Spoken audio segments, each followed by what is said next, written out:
جب عورت کا حیض ختم ہوتا ہے تو ابتدا میں سرخی جو ہے وہ تھوڑا ہلکی پڑنی شروع ہو جاتی ہے، پھر پنکش واٹر ہو جاتا ہے، پھر وہ پانی جو ہے تھوڑا سا زرد رنگ کا رہ جاتا ہے یا مٹیالے رنگ کا رہ جاتا ہے. تو یہ زرد یا مٹیالہ رنگ حیض نہیں ہے، یعنی جب تک اس کے اندر سرخی برقرار رہتی ہے وہ حیض ہے. باقی صورتحال میں نماز ادا کی جائے گی. اور ام عطیہ سے روایت ہے، انہوں نے نبی صلی اللہ علیہ وسلم سے بیعت کی تھی. بیان کرتی ہیں ہم طہر شروع ہو جانے کے بعد میلے یا پیلے سے پانی آنے کو کچھ نہیں سمجھتی تھی. سیدہ ام عطیہ کہتی ہیں کہ ہم مٹیالے پن کو اور زردی کو حیض میں شمار نہیں کرتے تھے. حیض سے استحاضہ فرق ہوتا ہے. حیض مخصوص دنوں میں ہوتا ہے، استحاضہ ان مخصوص دنوں کے علاوہ اگر بلیڈنگ جاری رہتی ہے تو وہ حیض شمار نہیں ہوتی. اس کے احکامات مختلف ہیں.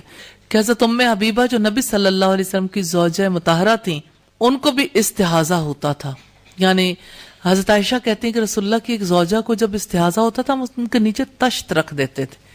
اتنی زیادہ بلیڈنگ ہوتی تھی کہ بعض اوقات بلیڈنگ جو ہے وہ کپڑوں سے باہر بھی ہوتی رہتی تھی، لیکن اس کے باوجود وہ نماز پڑھتی تھی، کیونکہ نماز کسی حالت میں ساقط ہونے والا حکم نہیں ہے.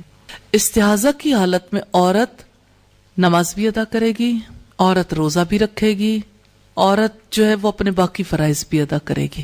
یعنی استحاضہ کی حالت میں اس پر وہ پابندیاں برقرار نہیں رہتی جو حالت حیض کی پابندیاں.